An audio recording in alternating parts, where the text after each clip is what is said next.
Assalamualaikum warahmatullahi wabarakatuh. Kembali lagi kawan di Legenda Catur Dunia. Sepertinya tadi malam admin memang gak boleh live ya. Sejak kemarin pagi admin gak enak badan.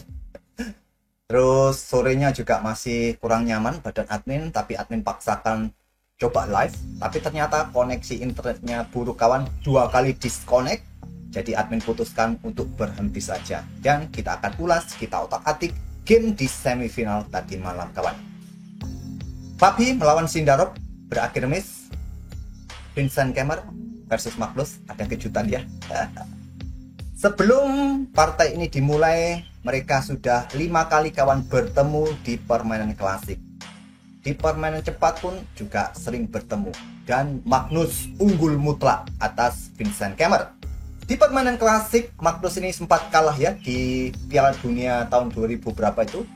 Di game pertamanya, kemudian Magnus Carlsen membalas di game kedua, tapi Magnus juga membalikkan keadaan di tiebreaks-nya di Piala Dunia, menyingkirkan Vincent Kemmer saat itu kawan. Nah, skor di Classical Magnus unggul dengan 4 game dan 1 kali kalah oleh Vincent Kemmer sebelum partai ini dimulai. Memang partai catur 960 dengan kontrol waktu standar memang tidak dihitung ya elo ratingnya. Memang bukan agenda video turnamen ini kawan, tapi cukup menarik. Oke, langsung kita otak-atik permainan Vincent Kemmer versus Magnus Carlsen. Dan posisi yang mereka mainkan di semifinal ini adalah posisi 360 kalau tidak salah ya. Acakannya seperti ini, hanya ada satu pion lemah, pion B2, pion B7 kawan. Dan menurut engine kawan, untuk pembukaan yang bagus bagi putih ataupun hitam dengan formasi posisi 360 bisa diawali dengan pion F4, pion C4. Pokoknya 2 pion yang didukung oleh benteng-benteng ini. Atau dengan kuda G3 terlebih dahulu. Oke lah, kita coba bermain dengan pion F4 untuk buka diagonal menteri juga. Disusul dengan kuda G3 mungkin, terus pion ini. Tapi jalur yang diambil oleh engine mungkin berbeda dengan pemikiran kita ya. Hitam bisa melanjutkan dengan pion F5, ada pion C4, pion C5, dilanjut dengan kuda B3 dan pion B6. Akan saya sedikit lanjutkan ya untuk pengetahuan saja. Walaupun tidak mungkin juga kalian akan bertemu posisi seperti ini, mungkin bertemu, cuma ya persentasenya sangat kecil ya dalam permainan catur 960 karena jumlah acakannya begitu banyak kawan. Nah, coba lihat di sini.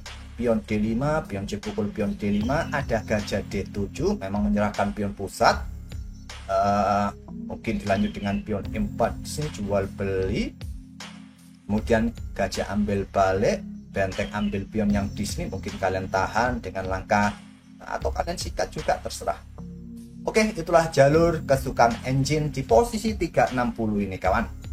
Tapi pion G4 ini juga langkah kuat dari Vincent Kemmer di langkah pertamanya.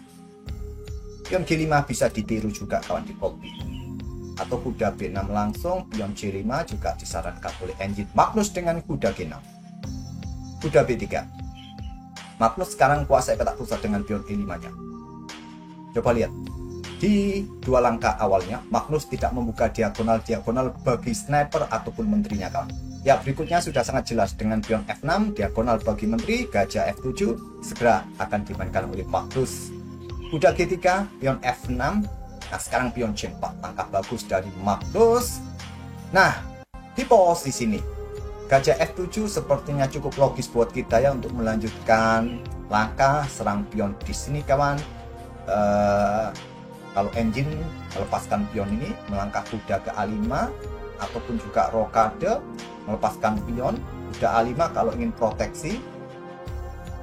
Tapi Magnus memilih pendekatan yang lain kawan, rokade panjang langsung. Coba lihat di langkah keempatnya, harusnya jalur-jalur pengembangan dibuka terlebih dahulu, atau pengembangan kuda, atau buka akses gajah-gajah untuk berkembang.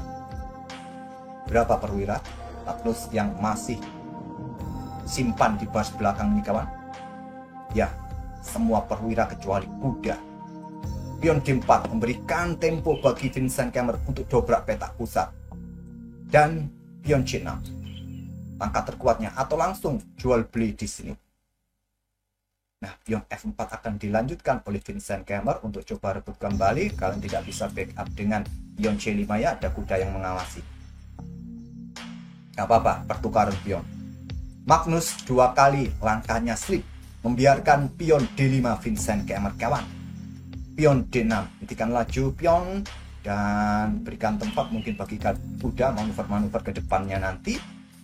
Gajah F5 skak, langkah bagus blokade, dan di sini kawan dengan pion F3.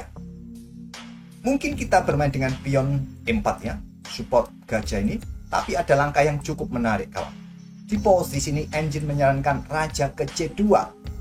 Nanti langkah ini juga diambil oleh Vincent Kemmer, tak perlu rokade. Kamu terlihat membuat langkah pengorbanan. Nah, baru sekarang pion E4, raja B1, posisi raja dalam posisi juga berhadapan dengan benteng ke depannya.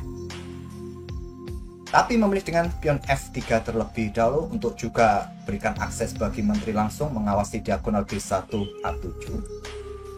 Kemudian Magnus untuk ketiga kalinya kawan, membuat langkah-langkah yang tidak presisi selama tahap pembukaan ini. Apa langkah terbaiknya? Gajah pul gajah. Tapi ini juga masih cukup logis. Masih cukup logis untuk mendapatkan ruang, berikan tempat bagi gajah untuk berkembang mengawasi diagonal ini. Aneh juga kalau kalian lihat daftar rekomendasi engine, ini juga salah satu rekomendasi. Cuma klasifikasi di papan ada tanda orange, tanda tanya ini kawan. Pion E4 lanjut Vincent Kemmer atau langsung pertukaran yang lebih kuat kawan, pertukaran skak di sini. Mungkin ambil balik dengan bentengnya, lanjut menteri bisa keluar ataupun kuda ke A5. Oke, langkah bagus juga dari Vincent Kemmer pion E4. Kuda F4 lanjut Magnus Carlsen, persiapan dengan pion G6-nya kah? Pertukaran langsung dipilih oleh Vincent Kemmer, ambil balik oleh benteng, kemudian benteng C2. Disarankan engine kawan, jadi raja geser, dia tetap melindungi pion, tapi memilih korbankan pion kawan, raja C2. Siap menyelinap ke petak B1 dan nyaman, mengorbankan pion. Ditolak dengan gajah A7. Ambil, maka berikutnya coba lihat di sini juga ada discover kawan, tapi ada jalur remis. Kalau kuda ini mundur ya dicaplok oleh menteri ya, hitam kalah. Kesini pun juga tidak ada ruang untuk melarikan diri, tapi ada jalur remis. Jalur remisnya adalah kuda H3, serang menteri untuk meninggalkan diagonal gelap ini kawan. Nah, menteri ke G2, serang kuda di sini, kembali lagi berbalik ancam menteri dan seterusnya sampai kucing kalian beranak kawan, remis. Mundar mandir, kucing kalian beranak, udah wassalam remis. Magnus tidak caplok, tidak ingin mengawali semifinal ini dengan remis kawan. Dia memilih dengan gajah A7. Persiapannya discover, gajah D2, langkah bagus. Jangan sampai ke peta F2 langsung mengawasi ini kawan, yang ditakutkan kuda ke H3. Jadi memilih dengan gajah D2 terlebih dahulu. Raja B8 berkoneksi dengan gajah, siap melakukan discover, gajah E3, langkah bagus kawan. Kemudian kuda H3, menteri G2 kawan, kuda kembali, berikutnya menteri ke F2, tetap mengawasi diagonal ini. Magnus tidak lagi melakukan langkah-langkah bolak-balik mondar-mandir. Magnus masih ingin menang kawan. Di game pertama langsung menyisir lewat sisi menteri. Kalau lawan menyisir lewat sisi raja langsung dengan kekuatan sniper dan kudanya ke depan, Magnus ingin bermain di sisi yang lain, bukan sisi menteri ya, sisi raja ya. Permisi kawan. Pion H5, benteng FD1. Pion H pukul pion G4, ambil balik, kuda C8, bukan tantangan. Ditahan Vincent Kemmer, blokade dengan pion C5 untuk juga membuka lajur-lajur bagi bentengnya. Raja siap bersembunyi juga. Diterima, kemudian gajah ambil balik. Sekarang pion G6, lanjut Magnus Carlsen. Berikan ruang ya, mungkin bagi menteri untuk koneksi, juga untuk kontrol peta F5 dari ancaman manuver kuda putih. Gajah pukul gajah skak oleh Vincent Kemmer, ambil balik dengan kuda dan raja B1, terbuka lajur C bagi benteng dan pion juga sangat bagus posisinya kawan. Kuda juga siap lompat ke sini mendapatkan posisi yang bagus nanti. Mungkin harus dieliminasi terlebih dahulu kuda yang di peta F4. Menteri H7 harus berhati-hati pada diagonal ini, juga mungkin persiapan benteng doubling di lajur H. Kemmer angkat benteng C5, benteng naik ke D6, berikutnya kuda E2. Ya, eliminasi penjaga peta ini ya, peta E6. Walaupun sedikit kurang kuat menurut engine, manuver ke peta F1 untuk proteksi pion H2 yang kuat menurut engine. Oke, melakukan tantangan, Magnus menerima, kemudian ambil balik kawan oleh menteri, kuda B5 lanjut Magnus. Persiapan menempati outpost yang bagus peta D4 kawan. Apa yang harus dilakukan oleh Vincent Kemmer? Kemmer melangkah menteri C4 untuk menghindari tempo dan juga mengejar pion ini. Kita lihat saja. Pertahankan dengan benteng C8 terlebih dahulu.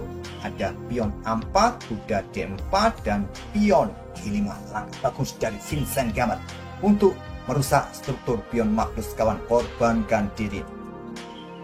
Ditolak dengan langkah benteng CD8 doubling kawan. Kenapa ditolak? Kalau diterima kawan, ada ide korban kualitas. Caplok kuda dengan benteng, ambil balik, dan dua pion siap-siap didorong. Inilah ide dari Vincent Kemmer kawan. Magnus menolak dengan langkah benteng CD8 dan pion dipukul pion F6, ambil balik oleh benteng, kemudian ada tantangan benteng F1, Magnus geser benteng B6 kawan, langsung mengincar ya. Dan benteng F2 pertahankan baris kedua dengan ide juga doubling menusuk baris ke-7.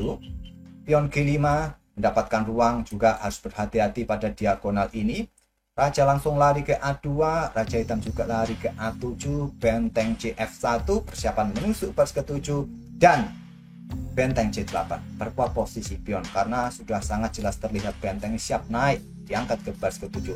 Magnus dorong terus maju pion, cuma Vincent Kemmer tahan diri. Dia tidak melangkah benteng ke F7, ini langkah bagus kawan, sangat powerful. Ya, karena kesalahan dengan pion G4 tadi ya, Magnus yang harusnya benteng ini sesegera mungkin kawan untuk kawal peta C7 nya, tapi pion G4 dimainkan Magnus. Sayangnya Kemmer memilih dengan menteri C3. Dengan benteng F7 langsung ancam menteri. Untuk contoh ya, menteri ambil pion H2 ini ya, di sini bisa ancam terlebih dahulu karena juga ada potensi serangan balik ya, blokade. Mungkin menteri akan bergerak ke peta G3. Mungkin kalian berharap benteng ambil pion yang di sini, kalian ambil benteng yang di sini. Ya simple, diambil aja kawan. Korban benteng, apa salahnya diikuti dengan benteng ambil pion B7? Wassalam benteng kalian. Tak caplok bang, ya caplok aja kawan. Wassalam ya. Ya tentu Magnus tidak akan bermain seperti itu. Mungkin dia hanya geser menterinya ke peta 6 saja saat ada benteng F7. Lanjut, menteri C3 pilihan dari Vincent Kemmer, kemudian kuda F3 blokade ya. Magnus sudah bisa bertahan sekarang. Ada benteng G2 serang pion, benteng G8, benteng F2, pertahankan baris kedua kawan. Kemudian benteng D6 lanjut Magnus dan menteri ke E3. Awas, persiapan discover. Mundur ke A8 dan kuda sekarang ke E6. Cukup bagus, diikuti salah satu bentengnya nanti juga kawan. Atau juga dengan menteri kah? Bisa keluar juga. Pion C6. Magnus dalam posisi kontrol waktu yang di bawah 1 menit ya. Mungkin kalian lihat Magnus sudah mulai panik. Kemmer juga sudah mulai panik dengan posisinya kawan, tapi dia yakin kawan, Kemmer setelah pion C6 dan dia melangkah menteri A3, dia sudah lihat senang, wajahnya cerah. Dia melihat wajah Magnus. Apa langkah terbaiknya di posisi ini buat Magnus? Ada beberapa, benteng D7 mundur atau Raja B8. Dalam posisi yang sama-sama kontrol waktu mulai mepet, walaupun engine menyatakan posisi ini putih punya sedikit keuntungan, mungkin putih juga bisa melakukan kesalahan ya. Tapi Magnus Carlsen yang mendahului kesalahan, blunder, dan langsung kalah posisi Magnus Carlsen karena menteri A3. Ancam benteng kawan. Benteng tidak punya tempat untuk lari. Ya, lari ke sini ada kuda, caplok. Terus kemana? Anggap saja ke sini ya. Magnus caplok kuda langsung. Tapi kalau kalian melangkah benteng D7 ada kuda F8. Tetap ya, garbuan. Magnus sikat langsung kuda. Tapi coba lihat, Magnus kalah kualitas perwira, dan di sini pun juga kawan. Bang, bagaimana jika benteng diproteksi bang dengan menteri bang? Ya kuda jatuh kawan, coba lihat. Langsung kalah kawan, langsung kalah Magnus Carlsen. Jadi Magnus pilih ambil kuda, ambil balik, pion bebas, dan juga tetap ada masalah pion G4, kuda F3 kawan di sini. Dalam posisi yang mulai keteteran, Magnus melangkah benteng C8, dan sebelum Vincent Kemmer melangkah, tangannya sudah ancang-ancang mau pegang buah kawan. Akhirnya Magnus Carlsen menyerah. Bukan langkah terbaik juga dengan benteng C8, pion C5, langkah terbaiknya. Kalau dilanjutkan tadi dengan benteng C8 ya, maka pion ini diambil, udah dalam masalah, dan benteng juga siap nusuk baris ke-7, dobling juga di baris ke-7 kawan, dan raja ini sangat nyaman, ada pion bebas, menteri pun juga bisa leluasa sedikit demi sedikit untuk menusuk, dan tak perlu saya lanjutkan lagi. Oke, game pertama semifinal Magnus Carlsen kalah kawan. Terlihat cukup kesal Magnus Carlsen atas kebodohannya bermain dengan pion C6. Ya jarang-jarang Magnus Carlsen ya blunder. Kalau Magnus Carlsen tidak blunder, lawan tak akan menang. Sama di partai-partai yang lain, kalau nggak ada blunder ya nggak ada yang menang kawan. Aneh, ada yang komentar juara dunia karena lawannya blunder. Ya semua pemain menang karena lawannya melakukan kesalahan. Oke, semoga terhibur, semoga bisa jadi wawasan kalian. Walaupun memang tidak ada teori pembukaan di catur 960, tapi untuk mengasah teknikal kalian kawan, bisa kalian coba untuk melatih berpikir ya. Mereka pemain-pemain hebat saja berpikir selama pembukaan kawan, nggak menggunakan langkah hafalan lagi. Terima kasih, kita akan bertemu di video-video berikutnya. Jangan lupa tinggalkan jejak kalian, dan insya Allah nanti malam ya, kalau nggak ada gangguan lagi, admin coba live lagi kawan untuk mengawal game kedua, game penentuan tentunya ya. Wassalamualaikum warahmatullahi wabarakatuh.